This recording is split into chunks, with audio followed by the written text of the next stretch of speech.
The Committee on Family Care and Aging will come to order. First up, we have Senator Kiffmeyer with Senate File 980. Senator Kiffmeyer. Thank you very much, Madam Chair.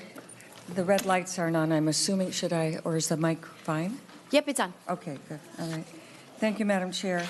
The first bill before you today is Senate File, I got to get my glasses, sorry. 980. Thank you so much. Thank you so much. And this has to do with child care training requirements.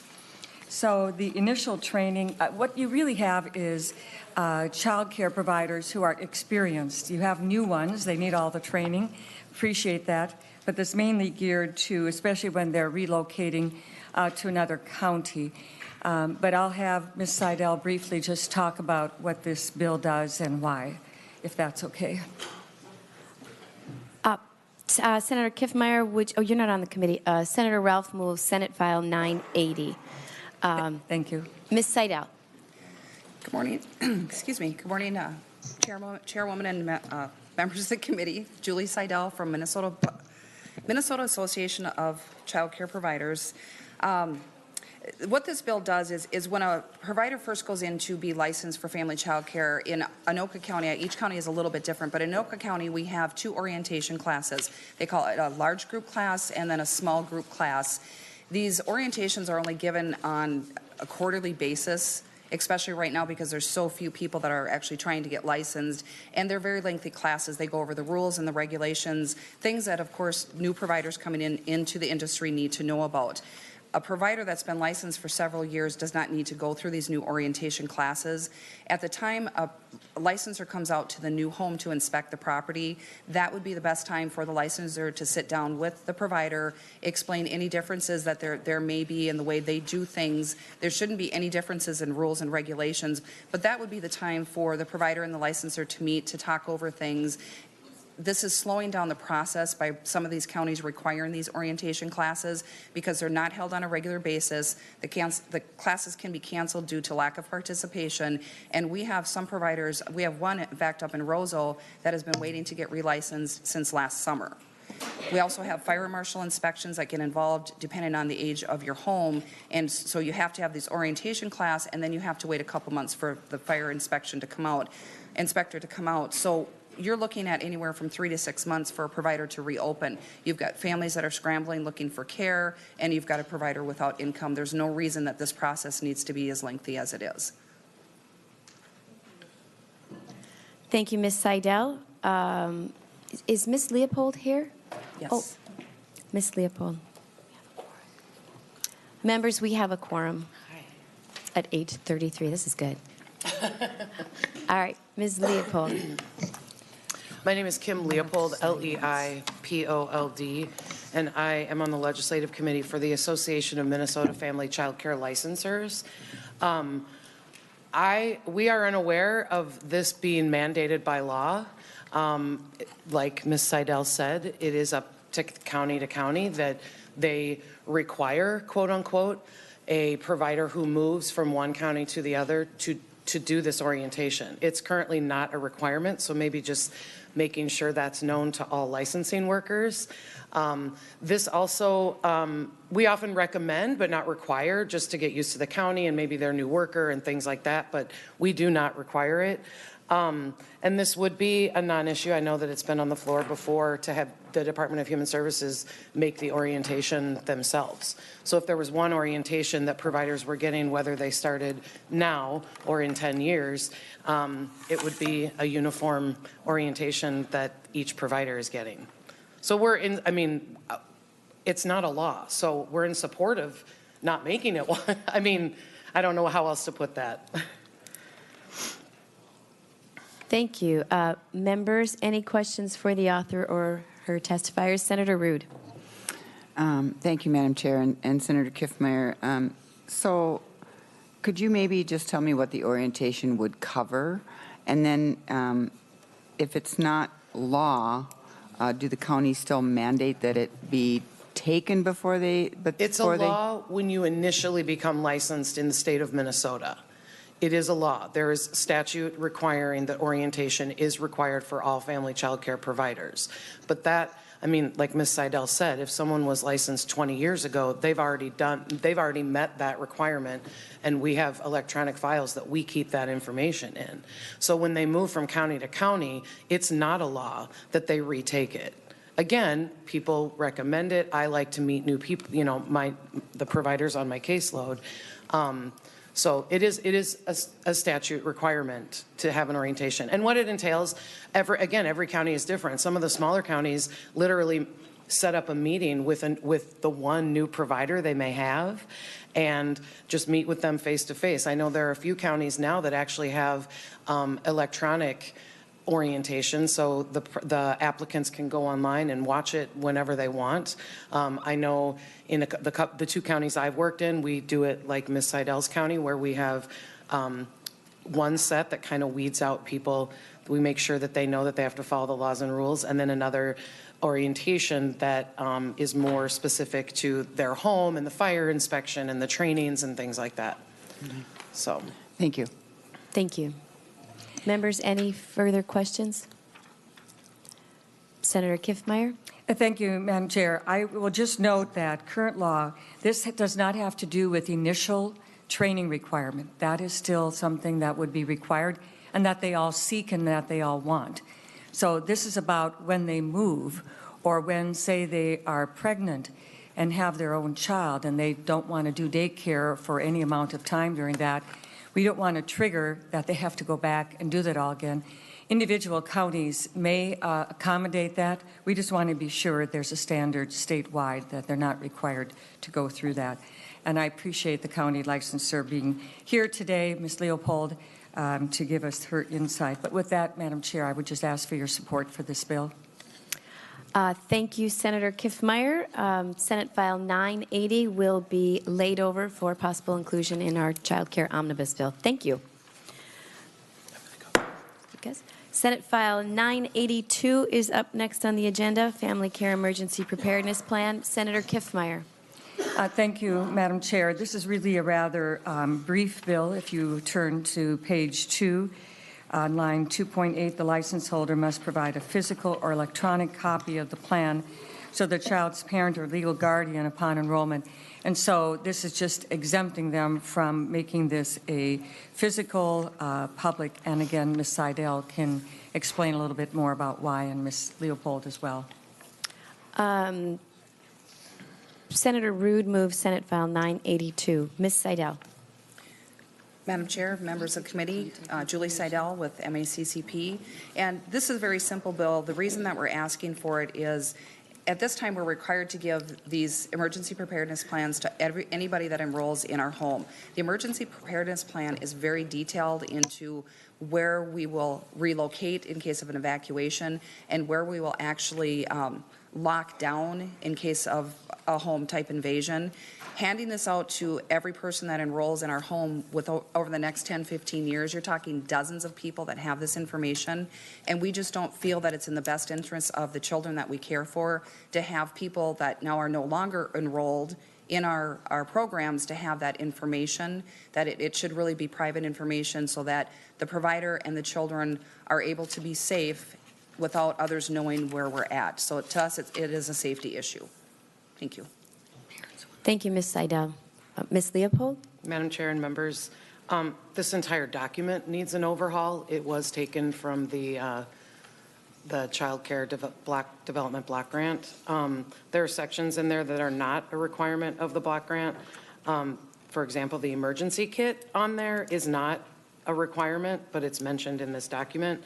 And the sections, as Ms. Seidel said, the sections for children with disabilities or chronic medical conditions should not be given to all of the families in care. And to Ms. Seidel's point, having it given to people for 10, they could leave after 10 years and still have this information. We do feel that it's important. There's section 4 in the document tells parents where they could pick up their children in that emergency, if they are moved off the property. I think that section is important for parents to have. That being said, the document is still required by law to be posted, so it's still public, so to speak. So I don't know if there's a way of just getting I don't want more paperwork, don't get me wrong, because however much they have to do, we have to do as well. Maybe a section of it that just the one page of the document could be given to parents, you know, that tells where they would be. So we don't have a strong opinion about if the whole document should be given. We do feel that parents should be able to know where to pick up their children in case of this emergency. Thank you, Ms. Leopold. Senator Abler. Thanks, Madam Chair and Ms. Leopold. So you mentioned that it needs an overhaul. How long has this document needed an overhaul?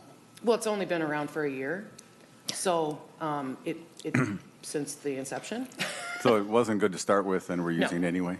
No. Okay, got it, thanks. Senator Madam Eakin. Chair, we have an additional comment from Oh. Ms. Seidel. Ms. Seidel. That might Madam help. Chair, I just wanted to touch on letting the parents know where the relocation spot is, and we do understand that. Our concern with that is my relocation spot is northeast of my home.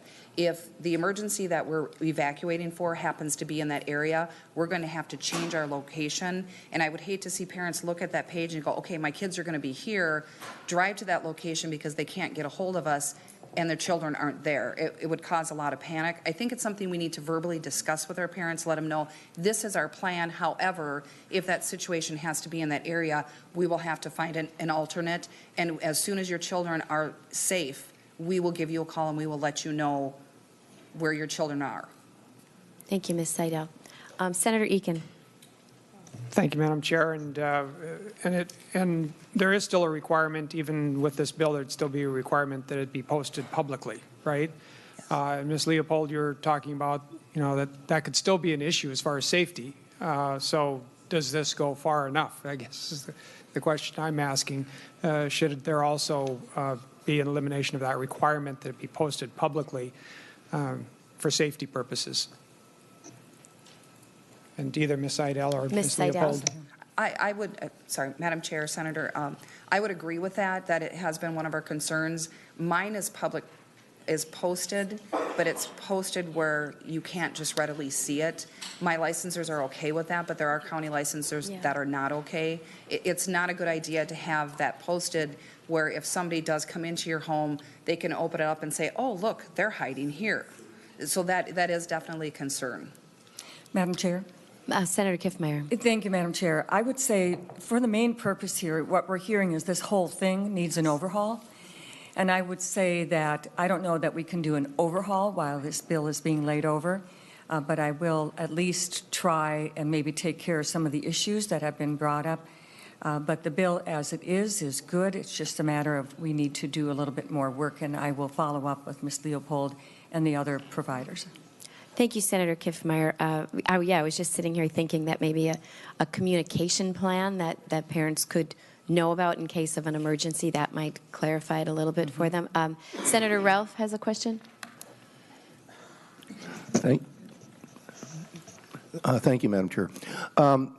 Is there any requirement, or do you provide these emergency plans to law enforcement so that if the parents can't get hold of you, that there's an alternative place that they could find it that is secure? In other words, I fully understand, and I think the safety concern here is well taken.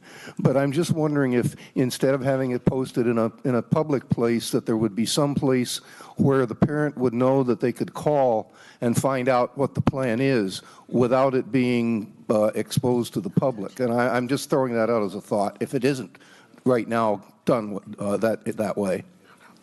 Senator Kiffmeyer. Thank you, Madam Chair. Thank you, Senator Ralph. I appreciate those kinds of thoughts, and I think we would just take that as part of input into our discussion about who does need to know.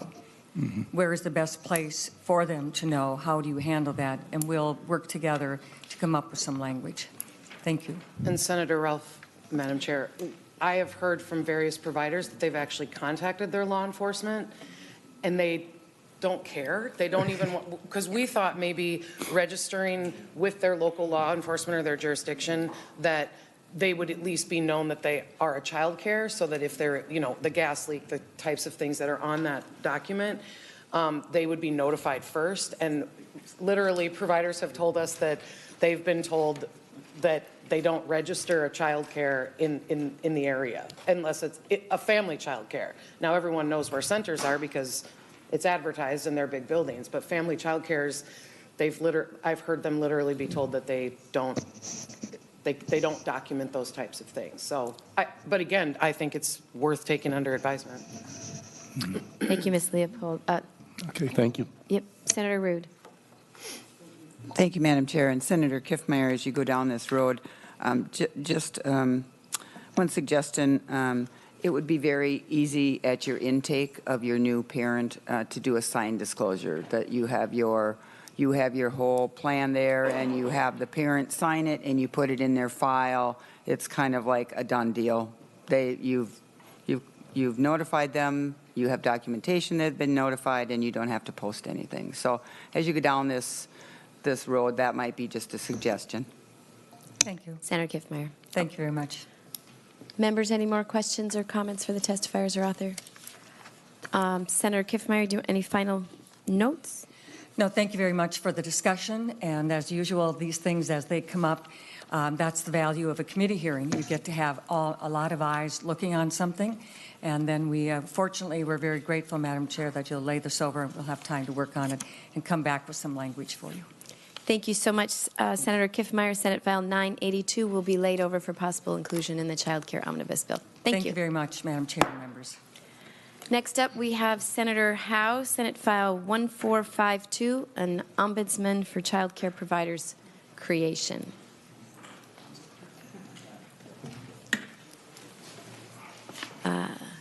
Senator Eakin moves Senate File 1452. Senator Howe.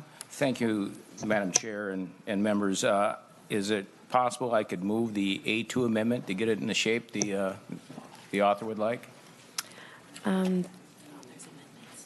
Oh, this is your first step, so it's an author's amendment. So we move the A2 amendment. Senator Howe. Oh, all in favor of the A2 amendment? Say aye. Aye. Those opposed, nay. The amendment's adopted. Thank you, Madam Chair. And members, this bill is in response to the child care providers in my district, and what their concern is many times there is nowhere for them to go to receive help, to maybe file an appeal or help with licensing. So what I did is I mirrored the ombudsman's person that actually works at the Department of Revenue, because I have had, people go, the Department of Revenue? I went, well, I will. The reason why is I have had 100% success when I send people there with problems. Everyone that I've sent there with an issue has been successful. So that's why this is mirrored after that ombudsman's person at the Department of Revenue, because I want to mirror success. So that's why this bill actually mirrors that office there. So I'll go through the amendment real quick. The Section 1, Subdivision 1, just goes through the appointment that the governor makes for the ombudsman's person. Subdivision 2 describes the duties. Subdivision 3 provides for staff for the ombudsman's person. Subdivision 4 provides for access to necessary records and agency notifications. Subdivision 5 basically describes that they're independent of the department. Subdivision 6 just makes sure that everyone knows that the ombudsman's person is not going to be civilly liable. Subdivision 7 describes the necessary qualifications for the ombudsman's person. Subdivision 8 provides for office support. Subdivision 9 provides the posting of contact information, so that's out there on the website. And then in Section 2 of the bill, the appropriation is blank because I have yet to receive a fiscal note. So with that, Madam Chair, I would like to turn it over to my testifier, Kelly Martini. Thank you, Senator Howe. Ms. Martini. Madam Chair and members of the committee, my name is Kelly Martini. I'm from Avon, Minnesota, and I've been a provider for 20 years. I've seen a lot of changes, and providers are still struggling with the appeals process. And I just want to let you know, I am the president of SBCCA, it's Stearns Benton Childcare Association. Writing an appeal is a difficult process, and providers are not familiar on how it's done. Having an ombudsperson to help that process would benefit our profession. I've personally had providers call and ask me when they get a correction order on what to do. The clarity of writing an appeal isn't there. By having an ombudsperson to walk us through the process will be a benefit. Providers are unaware of having statutes and rule numbers written in the appeal. Looking up the information is hard when providers don't have the adequate access to the internet, and many sites are not user-friendly. Being the president of my local association, I've been the person to call when they have questions. So when I see providers that have been in business for 10 to 20 years and see them get their first correction order and not knowing what to do next is hard to swallow. Hearing from a provider that got a correction order because they didn't have the corrected 16 hours of training requirements, but rather have been doing all her extra training for parent aware, adding up to 25 hours, is a little hard to hear. During the rainy season in spring, and having a provider get a correction order because the water table in the pool is 3 inches too high. My latest one, when a provider was bragging to her licensor that her husband was helping her do dishes during daycare hours, and the licensor went back and gave her a correction order because she heard he was assisting her in daycare hours. Even though I enjoy getting the calls and helping providers out, I still think having an ombudsperson that won't judge them, but rather navigate through the process would be beneficial. Thank you for listening. Thank you, Ms. Martini. Senator Ralph. Thank you, Madam Chair. Senator Howe, first of all, thank you for bringing this. I think this is an important step in trying to bring some consistency to the whole panoply of regulations across various counties. I do have a question on page 2, line 2.8. On a quarterly basis, each state agency responsible for licensing, regulating, and enforcing state and federal laws, et cetera, must provide the ombudsperson copies of all correction orders, penalty assessments, and complaint investigation. I guess, first of all, what's the purpose for this? It would kind of be a flood of information to the ombudsperson, and I'm concerned about the paperwork here. So what would be the purpose in doing this, rather than having the ombudsperson request it as they need it? Senator Howe. Thank you, Madam Chair, and Senator Ralph. I believe that because I don't, unless that they send that information to them, they're not going to know that something happened and to request it. So that's why if something happens and there's a correction notice, this keeps the ombudsperson up to snuff. It keeps them current of what's actually going out in the field. If they don't get that information, they don't know to request it. So in other words, they're going to have to sit there and choose every month to request that information if they want to stay current on what's going on out in the field. This way they get that information and they can go through it when they have time to go through it, or they can have their staff go through it. So that's the important piece. Otherwise, they'll never see that information. So Madam Chair, so you would envision then that the ombudsperson would actually be reviewing these reports with an eye towards, oh, they see something wrong, or just so that they're familiar with what's going on? Senator Howe. Thank you, Madam Chair, and Senator Ralph. I think the other piece of this is they're going to be making recommendations to the legislature for possible changes and that type of thing. So that's the important reason to know what's going out in the field and what needs to happen. So. Okay. Thank you. Thanks, Senator Ralph. Next, we have another testifier, and then we'll get to some more questions. Ms. Leopold. Senator Newton. Madam Chair, thank you. I just want to follow up Senator Howe with what Senator Ralph has here is, how does a person contacting the department with an issue know that there is an ombudsperson? You know, I would think that you would want them to intervene at the beginning of an issue rather than reviewing files after the issue has happened. Senator Howe. Thank you, Madam Chair, and Senator Newton. Sorry. I think that's why we got Subdivision 9 there, And we're posting it on the website. We're putting that contact information out there to make sure that the providers know that when they go to that DHS website, there is an ombudsman's person there that they can contact for help.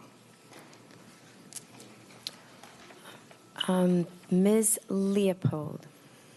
Madam Chair, members of the committee, AMFCCL is in support of an ombudsperson for family child care providers. There are avenues to request reconsideration for correction orders. They are written directly on the correction order. I testified yesterday that I always encourage my providers to do that because it forces DHS to make a decision on something. If I'm in error, I'm okay with that as long as children are safe and providers are getting what they need. I think to your question, Senator Newton, I wonder if it would be a part of an orientation. You know, we have to tell them the rules when they when we give them orientation, we then could give them the information about an ombudsperson. You know, where right away when they became licensed, they would know that, and then, as he said, have it, you know, on a website.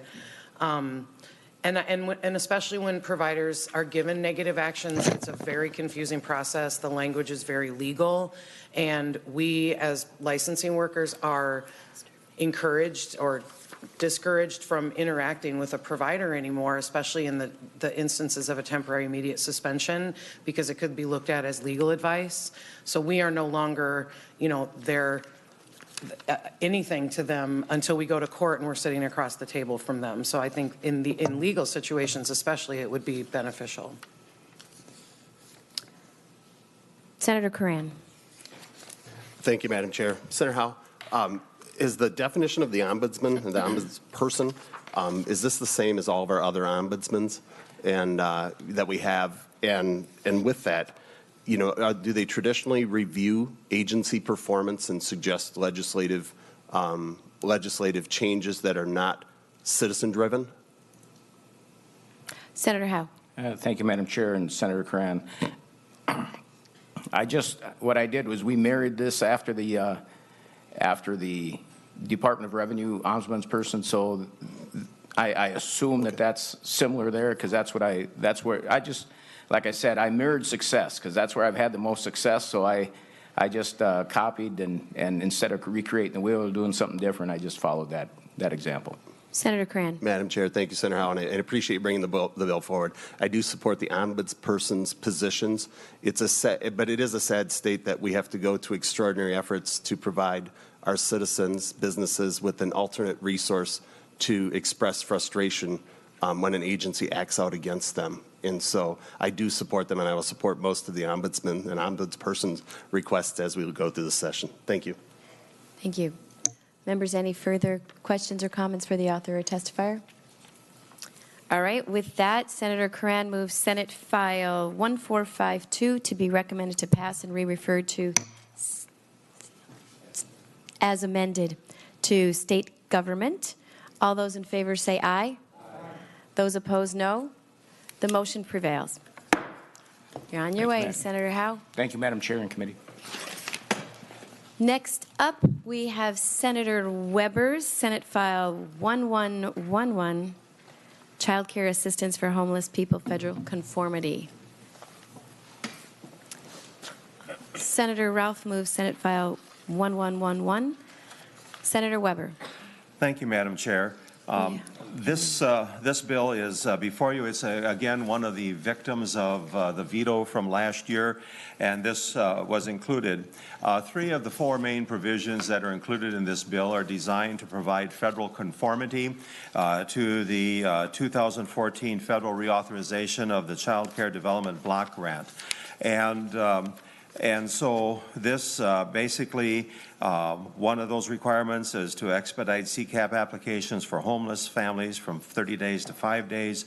Also, it eliminates portability pool waiting list and reduces MFIP participation from 3 months to 1 month for families to get transition year CCAP. And there's also the 4th one, while not a federal requirement, is considered a family-friendly requirement, temporarily waiving the 90 days of the work education requirement for homeless families to be able to get CCAP.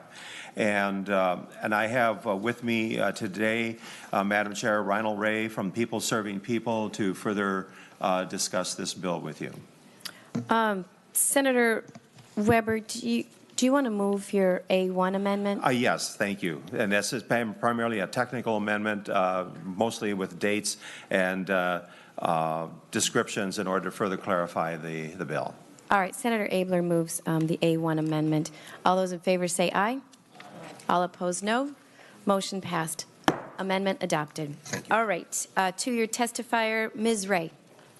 Madam Chair, members of the committee, my name is Vernal Ray. I'm the Associate Executive Director at People Serving People, where we work with and are dedicated to preventing the experience of homelessness for children, youth, and families. We work to provide shelter, supportive services, and also operate 2 4-star parent-aware rated early childhood centers, one on site at our shelter and one in the community through our Center of Excellence. Thank you, Senator Weber, and our bipartisan bill co-authors, for your commitment to improving the Child Care Assistance Program so that it works better for families and providers alike. We also thank members of this body and the Minnesota House for passing these same family-friendly provisions last year in the omnibus bill. As an organization that works with families in the midst of their experience of homelessness and as a child care provider, we support this bill as a practical 2-generation approach that helps create greater stability for families. We do this work, and this bill provides opportunities for parents to work, to further their education, and to build pathway stabilities while children learn in a safe and nurturing environment. And nonetheless, we know that the lack of accessible childcare is a persistent issue for our families. So increasing access to childcare through these family-friendly provisions, both expediting the application processing time, coupled with that 90-day verification and waiver of activity requirement, can really, truly help make the experience of homelessness brief and non-recurring. It's often difficult for our families and families like ours in community that are experiencing homelessness to secure housing, employment, and childcare all at the same time. Ultimately, the faster families gain access to CCAP and childcare while experiencing homelessness, the faster they can get on their path to stability. As a provider, we do not utilize CCAP in our shelter. The long processing time renders CCAP administratively not feasible given the circumstances of families that are experiencing homelessness. So coupling that 5-day expedited application processing with the 90-day verification window and activity waiver makes the most sense for families experiencing homelessness. Our families may not have the verification paperwork readily accessible and may need additional supports while looking for employment. This allows parents to work on getting those documents together and their work plans together. Additionally, families experiencing homelessness and families with low incomes are often highly mobile and go to where they have economic opportunity and/or family supports. Eliminating the portability pool waiting list allows these families to keep their CCAP if they move to a county with a waiting list. This also has the benefit of moving the burden of compliance onto the system rather than maintaining it on the family. Ultimately, increasing access through these non-controversial, low-cost technical policy changes required or recommended for federal conformity can help make the experience of homelessness brief and hopefully non-recurring. Thank you. Thank you, Ms. Ray. Members, any questions for the bill author, the testifier, Senator Abler? Thank you, Madam Chair, and to either one of you. Did I hear you say this is what was in last year's bill where we did the $3 million out of the federal block grant? That's the same piece then? Senator Weber. Madam Chair, Senator Abler, that is correct. Now, there were some provisions in last year's bill that are not included here. Actually, I think those were provisions regarding market surveys and other provisions like due process. This particular bill is a little less, considered to be less controversial, and therefore we dealt primarily with the family-friendly issues that were involved in acquiring, meeting the federal requirements. Right. Well, thank you. Yeah, so it was favorable last year, and yes, it's good to bring it forward again and call attention to it. And so hopefully we can get it done this year. Thanks a lot. Senator Abler, I think there's a couple of bills on today's agenda that were last year's, and we're back again. Members, any more questions? All right. With that, Senator Abler moves that Senate File 1111 be recommended to pass and where are we going with Human Services? And re-referred to Human Services as amended. All those in favor say aye. Aye. Those opposed, nay. The motion prevails. Madam Chair, Committee, thank you. Thank you. Yeah, update. Oh, yeah.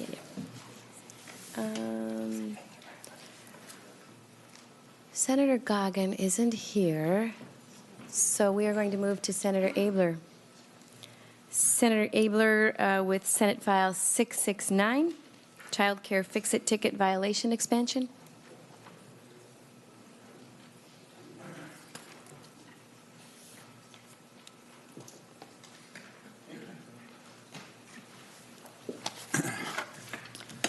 Senator Abler, would you like to move your bill? Please, I would, and I think this is going to go to the Human Services Committee afterwards as well. So. Okay. Thanks to you, Madam Chair. And I have to admit, as I'm sat here listening to all these discussions and looking at what has to be done, my head was nearly exploding, and I have to kind of contain myself with bewilderment about where we have come. I'm passing out to you, actually our wonderful pages are passing out to you the current fix-it ticket list. And as I read the list of what we've accomplished before, where they can just render a little chance, 48 hours to fix, or after that it goes into a citation. Some of the things that we consider worrisome, just, can I use the word befuddle here, Madam Chair? It's like, for instance, if this is already current law, so you can be waived this as a bad thing. If you, on file, if your transcript has been submitted but only has your ID number and not the name, that's a citable offense, Madam Chair. If they discover an unflushed toilet, you know, if you, like, that would be a citation, like, but they can do a fix-it ticket so we can actually get the toilet all flushed. And just even worse, that they discover non-hazardous ripples in a rug. And these are already, can be repaired with a fix-it ticket, but I just keep wondering, is like, is this what we want to spend our time doing? And I had a really good meeting with the department yesterday. And as this bill goes forward, I said, you know, okay, well, I appreciate that we're lightening up on some of this, but what do kids die from in childcare? Like, we know they die from postural issues and sleeping. We know that there's abuse and neglect and some really horrible things. And as I look at this list, like, no one's ever died from a transcript violation. You know, it's like, we're really going to spend our time on that. And it's like, could we, like, focus on what something bad has happened? Like, that'd be the A list, things that have been bad before. And the B list would be things that really could be bad. And then there's stuff like, really, who cares? And so this year's bill actually moves into trying to go into a little of the realm of what could be potentially harmful, but really not a big deal. And that's the purpose of the bill, and there's 2 testifiers.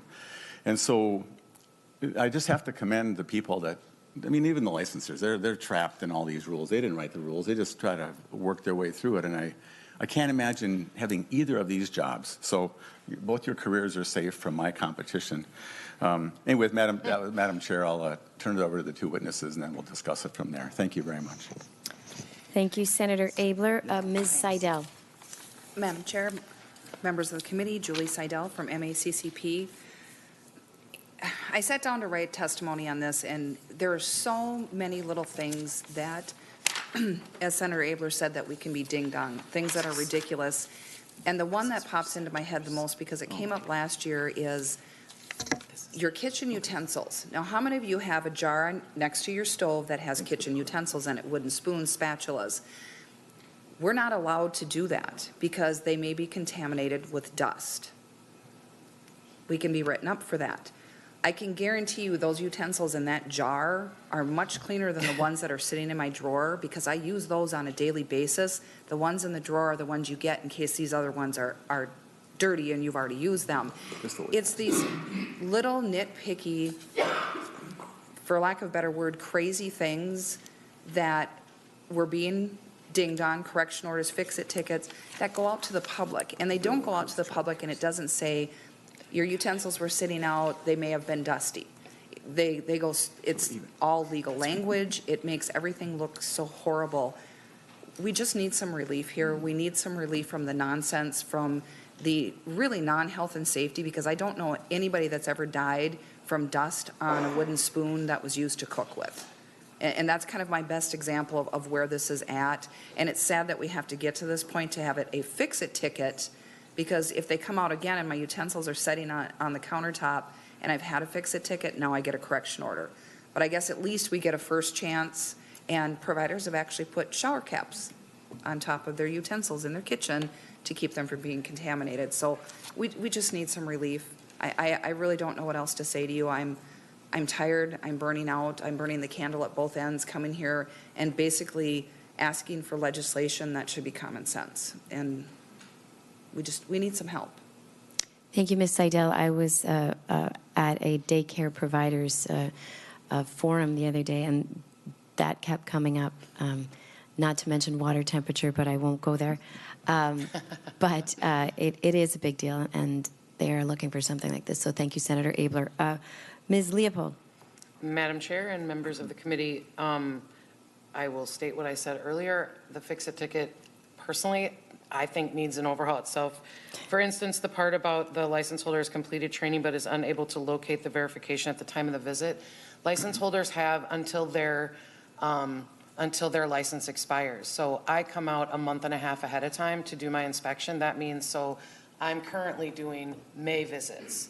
They have until May 1st to get that training done. So even if I ding this as a fix-it ticket item, I cannot write them a correction order because that is against law and statute. So some of these on here, and the other one that I think of is the batteries missing or dead in a flashlight or portable radio. Well, we now allow providers to use their cell phones. You need the portable radio and flashlight for storms so that you can get the all clear to go back upstairs if the children are in a safe place. We all have WeatherBug now, or Fox 9, or whatever it is on our phones. We allow those types of things. So I do know that the department is thinking of adding some things to this, which is a good thing. I think, paperwork can be emailed later that day. We don't really have an opinion either way, but correct it immediately. For instance, if it is the batteries are missing or dead in a flashlight, if you go to the drawer and put them in there, no, it should not be on a fix-it ticket. The way I do my job is that if moving forward it's fixed, and that is what this should be. And most of the things on here, I agree, are not at great risk to children of health and safety, although I do believe the self-closing door is a very big deal. So we are in agreement with it if it's fixed immediately on site. We don't believe that there should be a fix-it ticket or a correction order for that matter. So thank you. Thank you, Ms. Leopold. Senator Abler, is this the full list for fix-it tickets, or is it?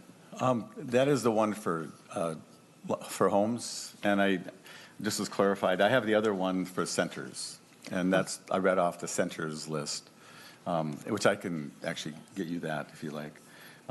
This is the current one that we have. Sorry to interrupt. Right. This is the current one that we have. For licensed homes. For childcare homes. And one more question for whomever. So you get the fix-it ticket, and if you don't put the batteries in, and then it becomes a correction order. And how long does the correction order stay on a provider's record or file? Madam Chair. Ms. Seidel. It used to be posted in a prominent place in our home for 2 years. We removed that requirement, but now it's posted online for 4 years. So DHS agreed to remove it from our homes for the 2 years, but now it sits on our license for 4 years on the internet for everybody to see that we didn't have batteries in our radio, we had dusty utensils. So for 4 years, what providers refer to it as, the scarlet letter, is there for 4 years for everybody to see. And Madam Chair? Senator Abler. It's searchable forever. It's part of the violation. And so there's kind of a rehab program for battery violators, and they're trying to make it so it's gone crazy. And just with respect, I think that we need to even do a little more work on this law, because so as I'm listening to the very good licensor who's just trying to do her job and keep kids safe. That's what gets her up in the morning. Are the kids safe? And they're forced into things. So if you read the language of the old law, they shall issue a fix-it ticket. Now, like, how about they could forget about the whole thing? No, they're required to shall issue a ticket for dusty things or, and like, where is the thing that they can just like, just get some batteries, you know? Could you like wash your spoon, you know? And so I think that's part of why I'm taking it into my committee, and this is going to be in my omnibus, and I want to make sure this gets full attention throughout the process, and at the end we can actually help folks to live in a world of common sense. I think the licensors are dying for the chance to say, I don't care about the Ripley rug. It just, there's a, I mean, like what qualifies a little bit? There's like 2 ripples. You know, how many ripples do you need to make it a non-hazardous ripple? And egads. And at the end, if we don't help the stampede to the door of licensed home and even child care centers, we are going to regret that. And it's not because of these good people. And it's not because of these good people. It's because as a system, we can't seem to get our act together. And so I am eager to continue to work on this. There's one thing else that I want to make sure doesn't happen on this, is that things that are minor don't fall into the must report category where they weren't a problem and now, oh, I must do something. And so that this bill, what it does, it would raise the level of things that could be considered somewhat dangerous, but you can just fix it right now. A knife is too close to the edge of the counter. Like, have we ever left a knife? Has any parent in Minnesota left a knife too close to the edge of their counter that their kid could have got to and nothing happened? And so when you see it, you're like, oh no, and you put it away. Well, that would be something you have to cite. And now they're going to be guilty of batteries, rippled rugs, and a knife. And why would you want to take your kid to that place? Really?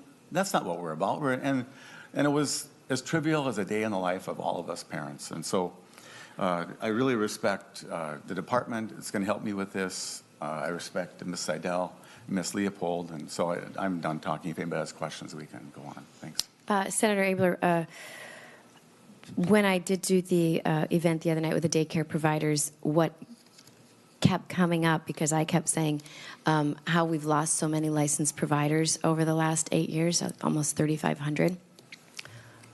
Some of them, because of fix-it tickets like these, are still providing child care. They just aren't licensed. So they are kind of going under the radar and providing child care, but doing it unlicensed because of things like this. Members, any questions? Senator Ralph. Thank you, Madam Chair. Senator Abler, I think that the idea here is wonderful. I think the thrust, though, what we should be looking at is, and I think the licensors or the inspectors are trying to do this, but the idea here is to help the child care provider improve their care rather than play gotcha.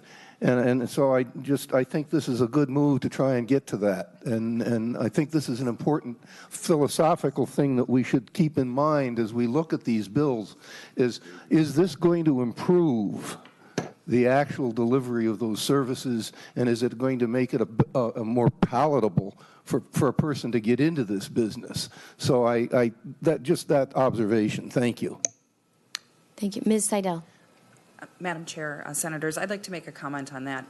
17 years ago when I started family child care, our licensors were allowed to be our mentors, and they were allowed to help us out. We had what they called a memo.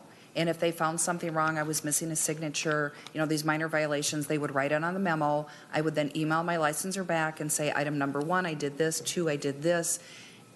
You didn't have that fear of every time you turned around that there was going to be a correction order, that you were going to be slapped with it. And because of the pressure coming down from above, that's what they've caused licensors to do. I don't know if you remember, but Debbie Hamilton retired from Anoka County Licensing. She came here and testified in front of you, and she said that the reason she took her early retirement is because she could not morally do what DHS was asking her to do to family child care anymore. So she left the business. We lost a very good licensor. We have excellent licensors like Kim Leopold, our Anoka County licensors. The vast majority of them are wonderful, but we do have licensors that we have problems with. We've asked for DHS to help us with that. We don't get the help, so here we are sitting here trying to put more things into statute. And DHS did make some suggestions to add to this fix-it ticket. Unfortunately, one of the suggestions they made wasn't even a rule for family child care. So that's a real concern, that DHS may add things on here that are not meant for family child care once it's on the fix-it ticket, it then becomes a correction order the second time around. So even though it's not a rule or statute for us, because it would be on this fix-it ticket list, we could ultimately receive a correction order in the end for it. Thank you. Members, any more questions? Madam Nope. Chair, just one thing. Mr. Abler? Senator Just making Abler? some notes here, yeah.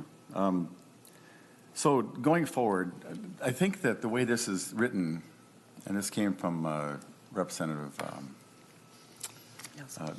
but in the House, it was, what's his name? Anyway, the Rochester guy. But so it was, yeah. Quam? Yeah, Quam. I remember that was the origin of this. And I think it's a good idea, but I think that we need to make it clear in the original language that this is one of the options a licensor has. One option is to do nothing. And like there's nothing, and there's a fix-it ticket, and there's a correction order. Right now, there's no nothing option. There's no memo option. There's no tutorial option on things that are truly trivial. And so, and then I want to make sure also as this goes forward that anything that they're going to write down has to be a rule somewhere. They can't, the commissioner can't make up a new list of things that they could bring up that are going to be beyond rule. So to make it even more onerous. So like this list is designed, is given by the commissioner through an informal process. So anyway, I'm encouraged. I appreciate the licensors. I appreciate the department. And so at the end, we'll get a good product out of this. And if anybody wants to help with that, I'm all ears. Thank you, Madam Chair. Thank you, Senator Abler. And you and I can talk offline. In Senate File 2, the Childcare Omnibus Bill, I have language that's similar to this that will be addressing that, but we can talk about that offline and how we can work on it together. Great ideas should be put everywhere. Yes, it should. But only if they're yours. Yeah. Thank you. Thank you. And with that, Senator Abler moves Senate File 669 to be recommended to pass and re-referred to Human Services. All those in favor say aye. Those opposed, nay. Thank you, Madam Chair. Thank you.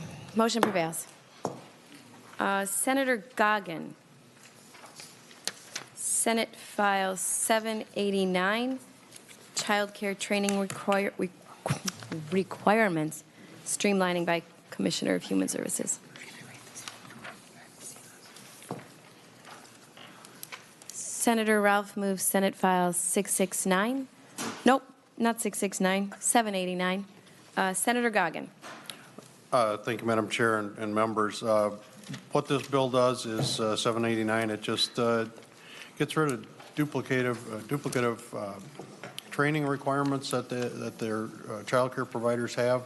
Just trying to streamline it for them so that they're not burdened with a lot of duplicate training that they've already completed in other areas. And then the other part is we're going to change the training hours required per year down to 10 hours from 16. And that's basically about it. I do have a A3 amendment.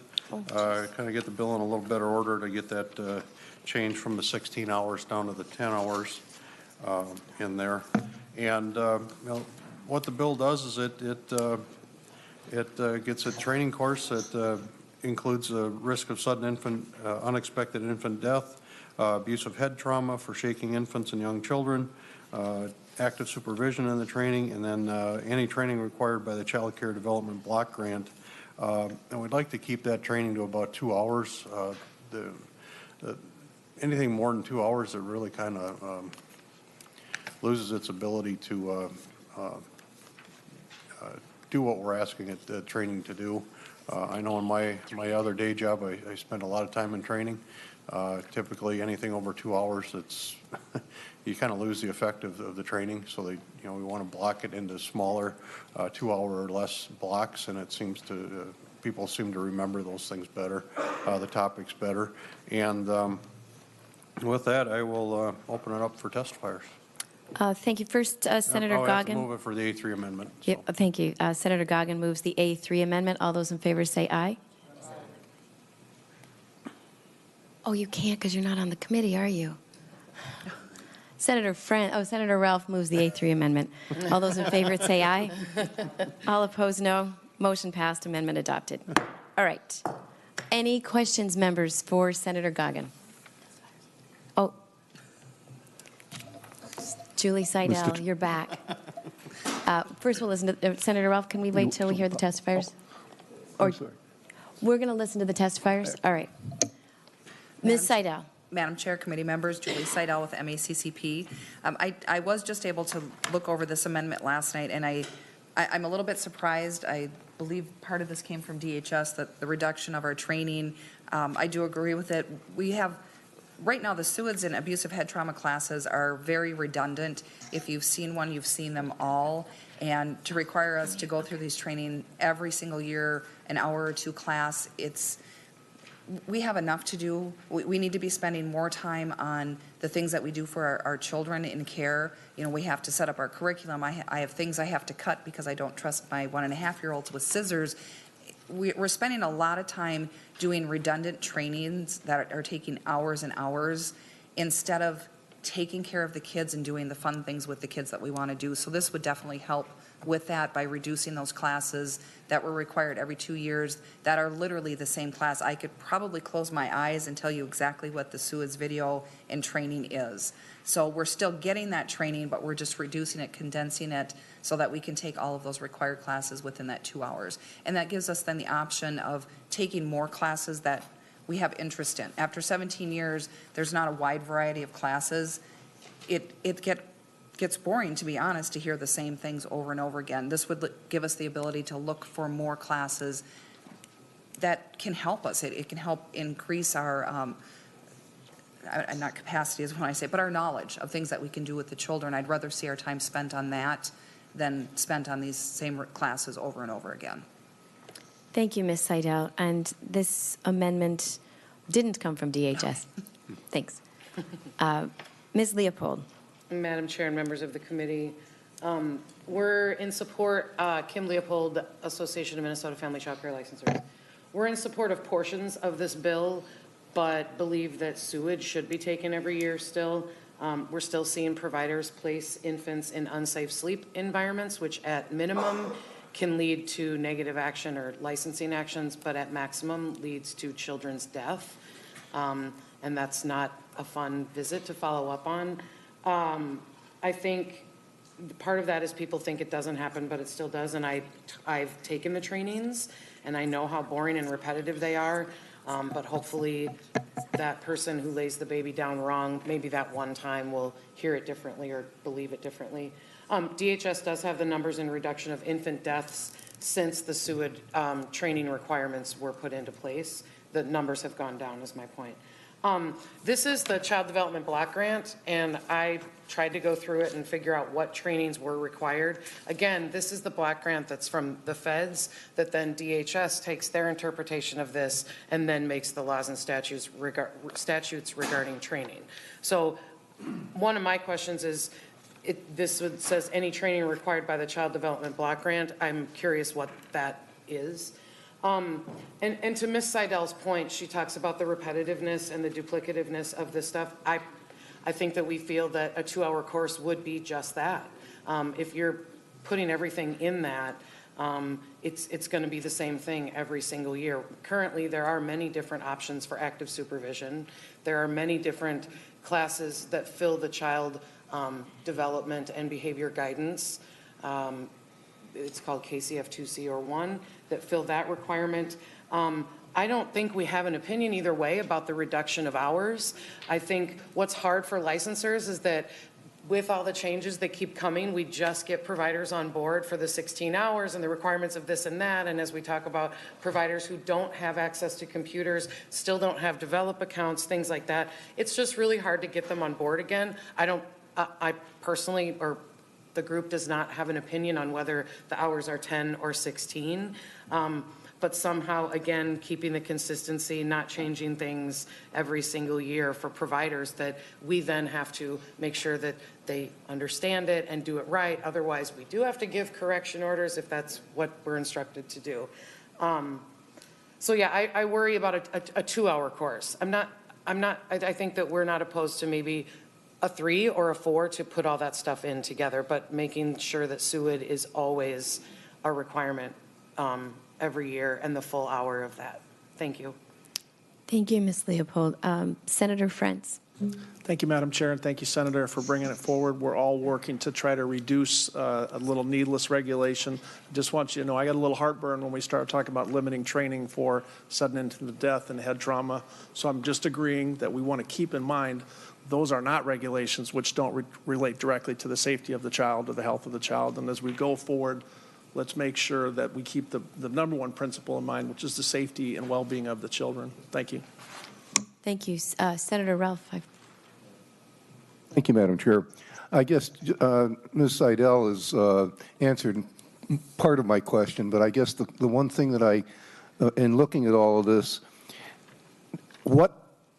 are there a lot of available alternatives that qualify for this training? I mean, I think back to my profession as an attorney, we were required to take annual courses, but there was a great body of them which you could choose from, so it was not this repetitive same thing over and over again.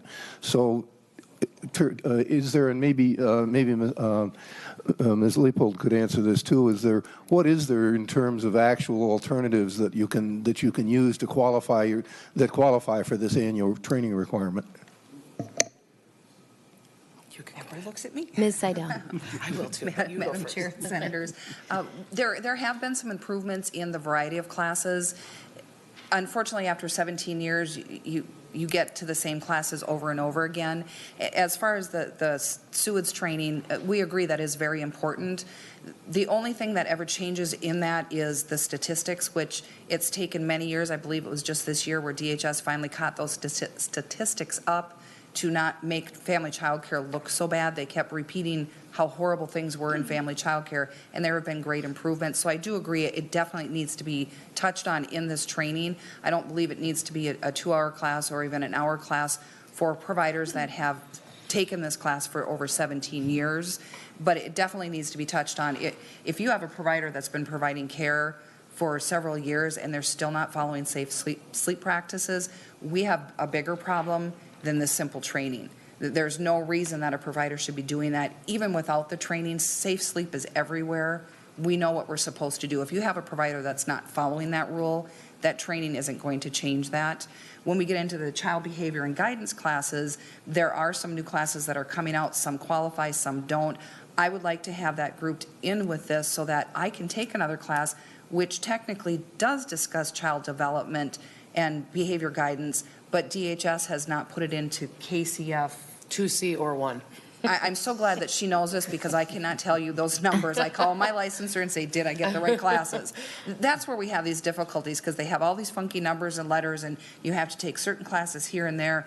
This would take all of those classes we're required to take, put it into one class, and then we would have the option to take additional classes. On a general basis, I take more than 16 hours of classes a year anyways. If I find something I'm interested in, I'll take the class whether I have my 16 hours or not, and I think quite a few providers do that. So we're not asking to reduce the education that we're doing. When you're in family child care, you want to learn new things.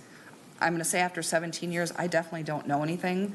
I don't know everything. And I've gone into classes where I'm like, hey, that's a fantastic idea, but I wouldn't have the option to take that class because it isn't a required KCF 2, 3B, whatever it is. So we're just trying to open it up more for us to get more training, more education, and not be stuck to just these requirements and scrambling for them too.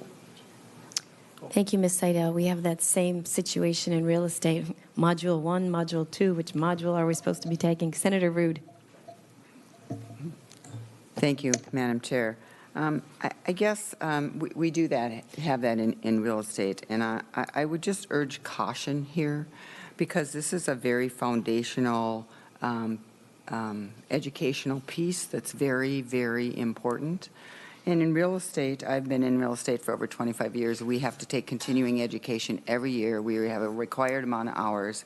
And every year I have to take ethics, fair housing, and agency, which are the foundations of my real estate.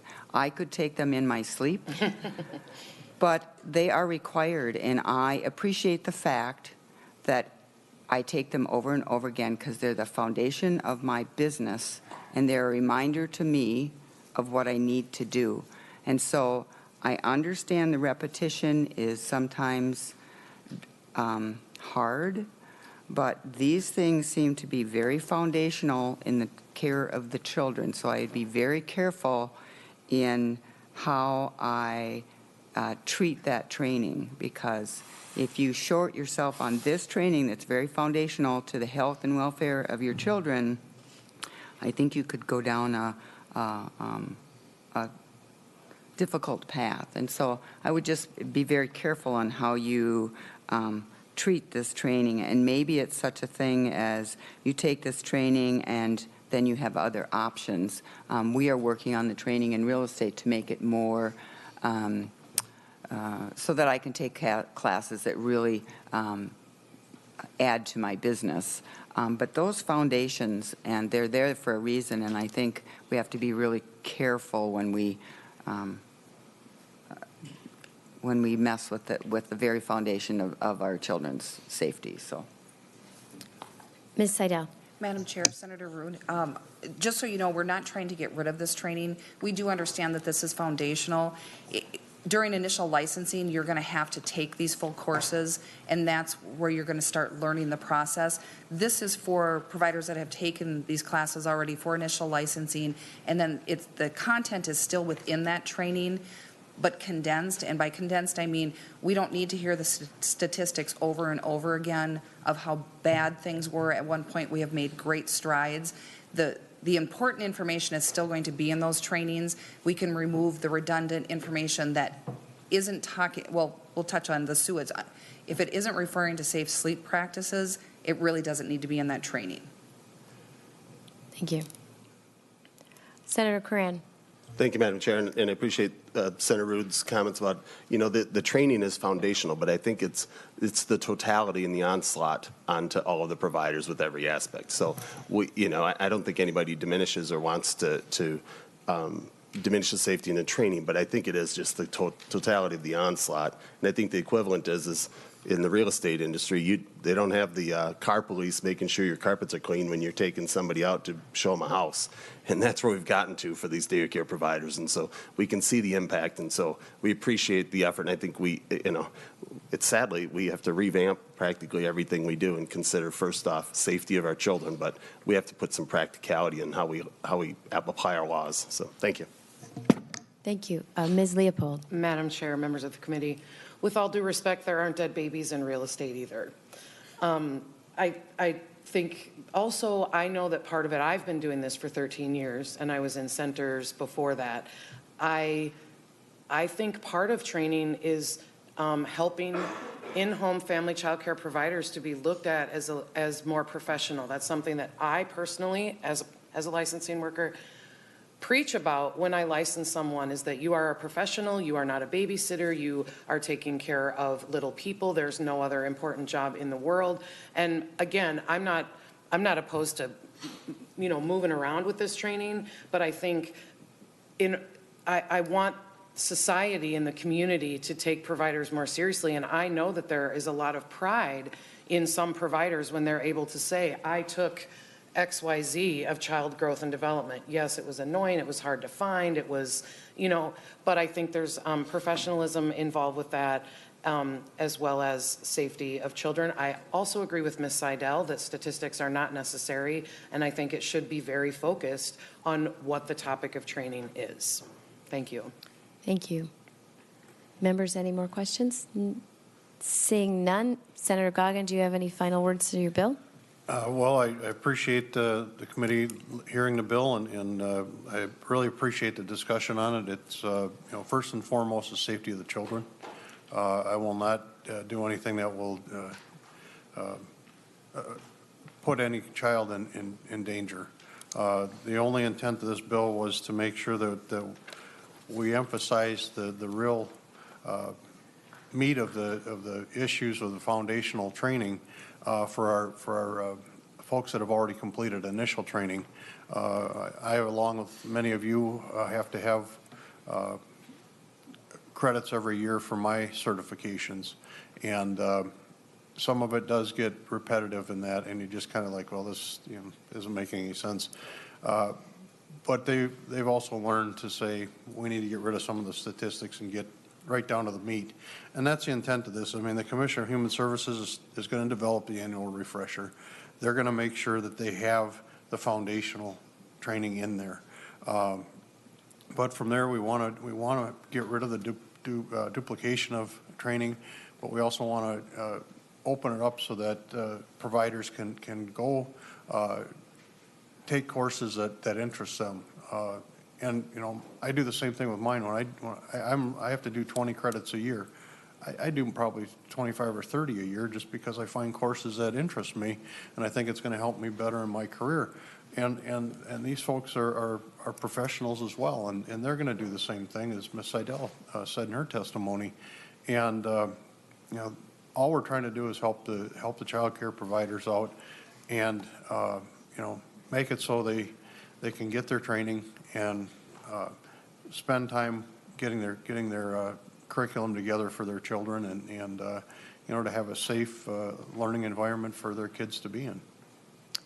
Thank you, Senator Goggin. With that, we will lay Senate File 789 over for possible inclusion in the Child Care Omnibus Bill. Thank you, Madam Chair. Senator Ralph, can you chair for a minute?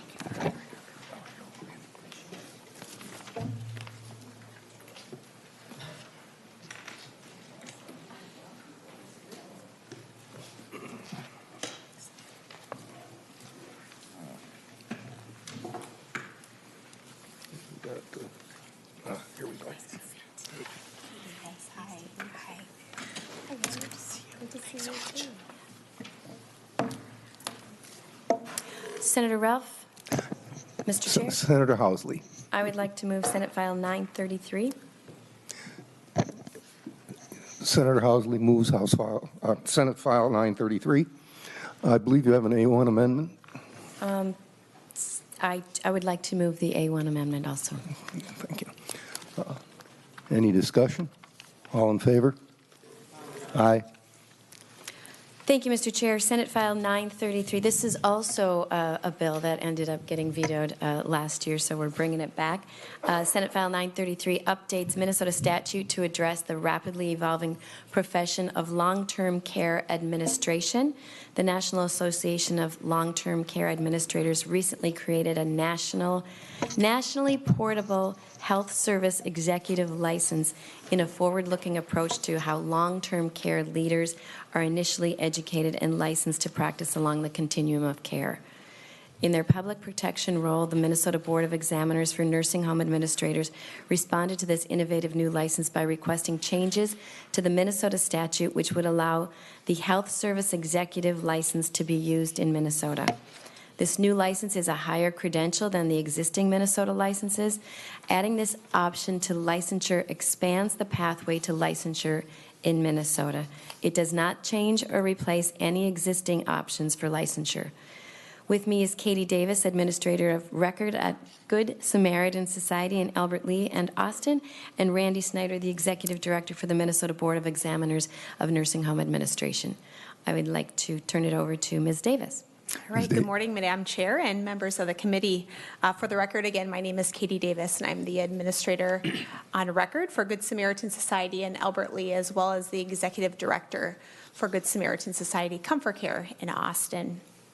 I serve on the Minnesota Board of Examiners for Nursing Home Administrators as chair of the task force that has worked with stakeholders on this specific language. I'm also very involved in changing the academic and standards for long-term care administrators at a national level through the National Association of Boards, and currently serve as the chair of the Home and Community-Based Services Examination Committee at the national level.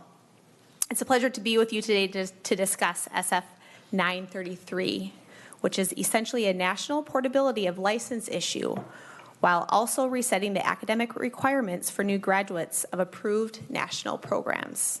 The success of this bill impacts my organization, the Good Samaritan Society, as we have over 66 communities in Minnesota, and we believe that all these communities should be led by qualified leaders in long-term services and supports. This bill allows for another pathway or a fifth route to licensure within our great state by allowing individuals qualified as a health service executive to enter our state and work with Minnesota elders as the administrator on record. It is with the highest standard of education and experience in the nation and is voluntary at this time. As a way of background, the National Association of Long-Term Care Administrator Boards proposed licensure by equivalency through state adoption of the Health Service Executive qualification, which is on line 3.16 of the bill. This offers a solution to licensure portability.